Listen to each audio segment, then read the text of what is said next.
नमस्कार। पश्चिम बंगाल के राज्यपाल सीवी आनंद बोस जी,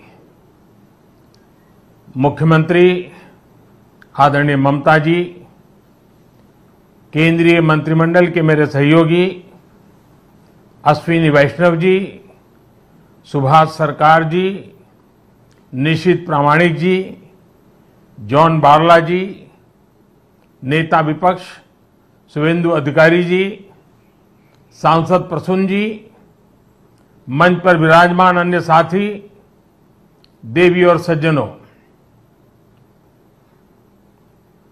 आज मुझे आप सबके बीच रूबरू आना था, लेकिन मेरे निजी कारणों के कारण मैं आप सबके बीच नहीं आ पाया हूं। इसके लिए मैं आपकी, बंगाल की क्षमा चाहता हूं। बंगाल की पुण्य धरती को, कोलकाता की ऐतिहासिक धरती को आज मेरे लिए नमन करने का अवसर है। बंगाल के कण कण में आजादी के आंदोलन का इतिहास समाहित है। जिस धरती से वंदे मातरम का जयघोष हुआ, वहां अभी वंदे भारत ट्रेन को हरी झंडी दिखाई गई। आज 30 दिसंबर की तारीख का भी इतिहास में अपना बहुत महत्व है। 30 दिसंबर 1943 उस दिन ही नेताजी सुभाष ने अंडमान में तिरंगा फहराकर भारत की आजादी का बिगुल फूंका था। इस घटना के 75 वर्ष होने पर साल 2018 में मैं अंडमान गया था। नेताजी के नाम पर एक द्वीप का नामकरण भी किया था। और अब इस समय देश आजादी के 75 वर्ष का पर्व मना रहा है, अमृत महोत्सव मना रहा है। इसी अमृत महोत्सव में देश ने 475 वंदे भारत ट्रेन शुरू करने का संकल्प लिया था। आज इसी में से एक हावड़ा न्यू जलपाईगुड़ी वंदे भारत ट्रेन यहां कोलकाता से शुरू हुई है। आज ही रेलवे और मेट्रो की कनेक्टिविटी से जुड़े अन्य प्रोजेक्ट्स का भी लोकार्पण और शिलान्यास हुआ है। करीब 5,000 करोड़ रुपए की लागत से जोका बीबीडी बाग मेट्रो प्रोजेक्ट पर काम हो रहा है। इसमें से जोका तरालता मेट्रो रूट बनकर तैयार हो गया है। इससे शहर के लोगों की ईज ऑफ लिविंग और बढ़ेगी। साथियों, कुछ देर बाद ही मुझे गंगा जी की स्वच्छता और पीने के पानी से जुड़ी अनेक परियोजनाएं पश्चिम बंगाल को सौंपने का अवसर मिलेगा। नमामि गंगे मिशन के तहत पश्चिम बंगाल में सीवरेज के 25 से ज्यादा प्रोजेक्ट्स को मंजूरी दी गई है। इनमें से 11 प्रोजेक्ट पहले ही पूरे हो चुके हैं और 7 प्रोजेक्ट आज पूरे हो रहे हैं। आज 1,500 करोड़ की लागत से 5 नई परियोजनाओं पर काम भी शुरू हो रहा है। इसमें जो प्रमुख है वो है आदि गंगा नदी का पुनरुद्धार। मुझे बताया गया है कि अभी आदि गंगा नदी की स्थिति दुर्भाग्य से बहुत खराब है। इसमें जो कूड़ा कचरा गिरता है, सीवर का गंदा पानी गिरता है, उसकी सफाई के लिए 600 करोड़ रुपए से अधिक का आधुनिक इंफ्रास्ट्रक्चर तैयार किया जा रहा है। हम लोग अक्सर व्यक्ति के जीवन में प्रिवेंटिव हेल्थ केयर की बात तो करते रहते हैं और हम कहते हैं कि दिनचर्या वो होनी चाहिए कि बीमारी की नौबत ही ना आए। ठीक इसी तरह नदी की गंदगी को साफ करने के साथ ही केंद्र सरकार प्रिवेंशन पर भी बहुत जोर दे रही है और इस प्रिवेंशन का सबसे बड़ा और आधुनिक तरीका है ज्यादा से ज्यादा आधुनिक सीवेज ट्रीटमेंट प्लांट। आने वाले 10-15 साल बाद की जरूरतों को ध्यान में रखते हुए देश में आज ही आधुनिक सीवेज ट्रीटमेंट प्लांट लगवाए जा रहे हैं। आजादी के अमृत काल में हमें फॉरवर्ड लुकिंग सोच और अप्रोच के साथ देश को आगे ले जाना है। साथियों, इस 21वीं सदी में भारत के तेज विकास के लिए भारतीय रेलवे का भी तेज विकास, भारतीय रेलवे में तेज सुधार, ये सारी बातें बहुत जरूरी हैं। इसलिए आज केंद्र सरकार भारतीय रेलवे को आधुनिक बनाने के लिए, रेलवे इंफ्रास्ट्रक्चर को आधुनिक बनाने के लिए रिकॉर्ड इन्वेस्टमेंट कर रही है। आज भारत में भारतीय रेलवे के कायाकल्प का राष्ट्रव्यापी अभियान चल रहा है।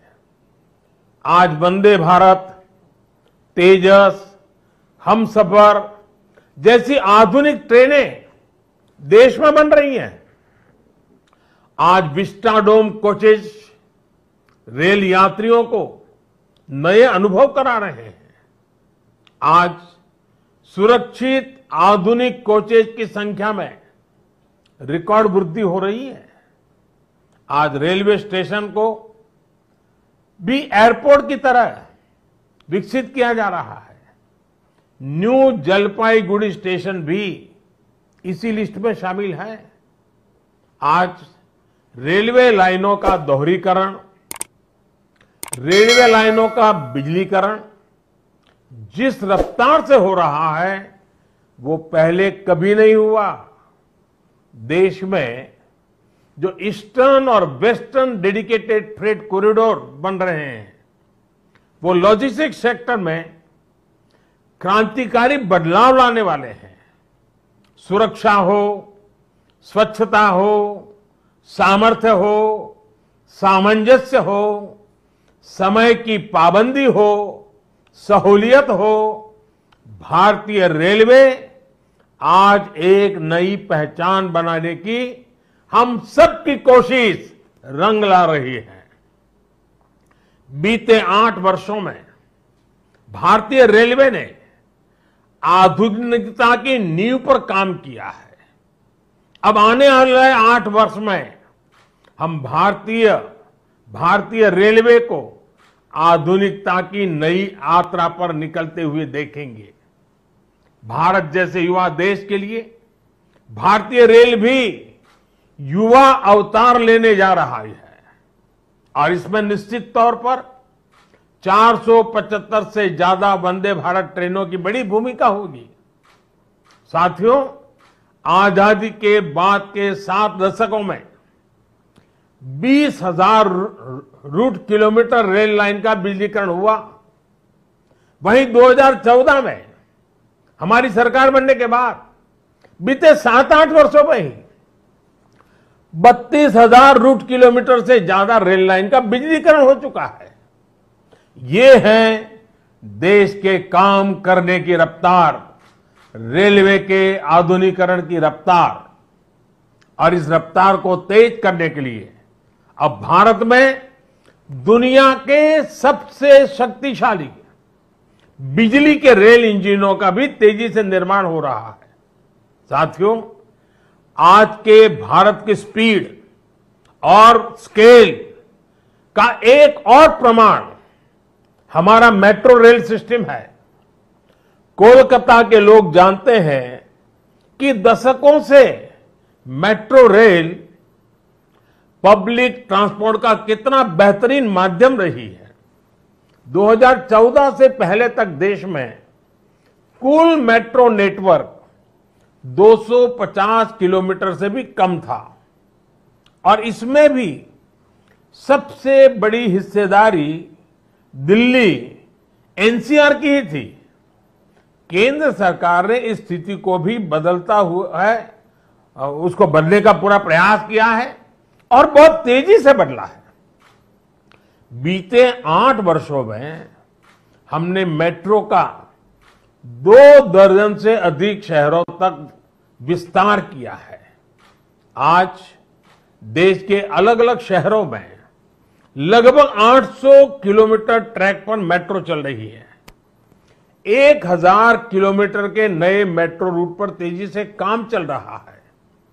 जोका बीबीडी मार्ग मेट्रो परियोजना इसी संकल्प का हिस्सा है। साथियों, पिछली सदी के भारत की 2 और बड़ी चुनौतियां रही हैं जिन्होंने देश के विकास पर बहुत नकारात्मक असर डाला है। एक चुनौती रही इंफ्रास्ट्रक्चर के कार्यों में विभिन्न एजेंसियों में तालमेल की कमी और दूसरी चुनौती रही ट्रांसपोर्ट के विभिन्न साधनों में भी आपसी तालमेल का जीरो होना। इसका नतीजा ये हुआ कि सरकार के एक विभाग को पता ही नहीं होता था कि दूसरा विभाग कहां नया काम शुरू करने वाला है। इसका खामियाजा देश के ईमानदार टैक्स पेयर को उठाना पड़ता था। देश का ईमानदार टैक्स पेयर हमेशा से सरकारी पैसे की बर्बादी से, परियोजनाओं में देरी से, भ्रष्टाचार से नफरत करता है। जब वो देखता है कि उसकी गाढ़ी कमाई से दिए हुए टैक्स से गरीब का नहीं बल्कि किसी भ्रष्टाचारी का भला हो रहा है तो उसका खिन्न होना स्वाभाविक है। पैसे की इसी बर्बादी को रोकने के लिए विभागों में, सरकारों में तालमेल को बढ़ाने के लिए पीएम गति शक्ति नेशनल मास्टर प्लान लागू किया गया है। अब चाहे विभिन्न राज्य सरकारें हो, अलग अलग सरकारी विभाग हो, कंस्ट्रक्शन से जुड़ी एजेंसियां हो या इंडस्ट्री के लोग हो, सब एक ही प्लेटफॉर्म पर आ रहे हैं। पीएम गति शक्ति देश में ट्रांसपोर्ट के अलग अलग माध्यमों को जोड़ने, मल्टी मॉडल कनेक्टिविटी के काम को भी गति दे रहा है। आज देश में रिकॉर्ड तेजी से हाईवे बन रहे हैं, एयरपोर्ट बन रहे हैं, वाटरवे बन रहे हैं, नए पोर्ट्स बन रहे हैं और इसमें भी सबसे बड़ी बात यह कि इन्हें अब इस तरह तैयार किया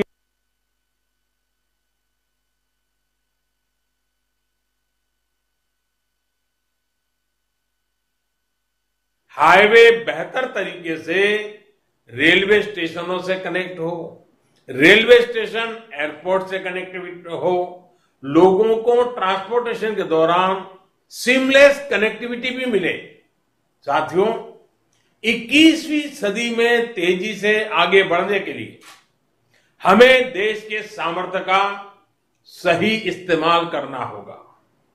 मैं देश के लोगों को वाटरवेज का उदाहरण भी देना चाहता हूं। एक समय था जब भारत में व्यापार, कारोबार और टूरिज्म के लिए वाटरवेज का बड़े पैमाने पर इस्तेमाल होता था।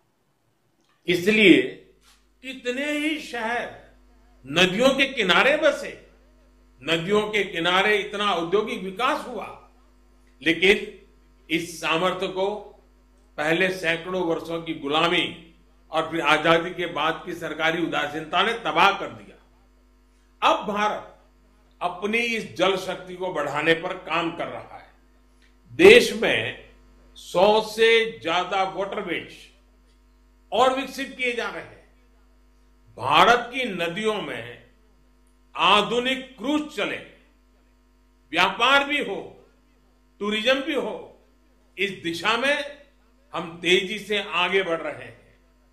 केंद्र सरकार ने बांग्लादेश सरकार के सहयोग से गंगा और ब्रह्मपुत्र नदियों के बीच वाटरवे लिंक स्थापित करने पर भी काम किया है। मैं आज देश के लोगों को इससे जुड़ी भी एक जानकारी देना चाहता हूं। 13 जनवरी 2023 को काशी से, वाराणसी से एक क्रूज जा रहा है जो 3200 किलोमीटर लंबे वाटरवे से होते हुए, बांग्लादेश से होते हुए डिब्रूगढ़ तक पहुंचेगा। ये पूरे विश्व में अपनी तरह का अभूतपूर्व क्रूज होगा। ये भारत में बढ़ते क्रूज टूरिज्म का भी प्रतिबिंब बनेगा। मैं पश्चिम बंगाल के लोगों से भी आग्रह करूंगा कि इसका जरूर लाभ उठाएं। वैसे आज मैं एक और बात के लिए विशेष तौर पर बंगाल के लोगों को नमन करना चाहता हूं। बंगाल के लोगों में देश की मिट्टी के प्रति जो प्रेम रहा है, उसका तो मैं हमेशा कायल रहा हूं। देश के विभिन्न हिस्सों को जानने के लिए, देश के विभिन्न हिस्सों में भ्रमण के लिए बंगाल के लोगों में जो उत्साह होता है वो अद्भुत होता है। बहुत से लोग पहला मौका मिलते ही किसी और देश में घूमने निकल जाते हैं, लेकिन बंगाल के लोग हमेशा अपने देश को प्राथमिकता देते हैं। बंगाल के लोग पर्यटन में भी नेशन फर्स्ट की भावना को लेकर चलते हैं। और आज जब देश में कनेक्टिविटी बढ़ रही है, रेलवे, हाईवे, वाटरवे आधुनिक हो रहे हैं, तो इससे ईज ऑफ ट्रैवल भी उतना ही बढ़ रहा है। इसका बड़ा लाभ बंगाल के लोगों को भी मिल रहा है। साथियों, गुरुदेव टैगोर द्वारा रचित प्रसिद्ध पंक्तियां हैं, ओ ओमार देशेर माटी, तोमार पौरे ठेकाई माथा, यानी हे मेरे देश की माटी, मैं तुम्हारे आगे अपना सर झुकाता हूं। आजादी के इस अमृत काल में मातृभूमि को सर्वोपरि रखते हुए हमें मिलकर काम करना है। आज पूरी दुनिया भारत को बहुत भरोसे से देख रही है। इस भरोसे को बनाए रखने के लिए हर भारतीय को पूरी शक्ति लगा देनी है। हमें हर दिन का उपयोग राष्ट्र निर्माण में करना है, हर पल का उपयोग राष्ट्र निर्माण में करना है। देश सेवा के कार्यों में हमें रुकना नहीं है। इन्हीं शब्दों के साथ मैं अनेक परियोजनाओं के लिए बंगाल को बहुत बहुत बधाई देता हूं। फिर एक बार आपका अभिवादन करता हूं और मैं अपनी बात को समाप्त करता हूं। बहुत बहुत धन्यवाद।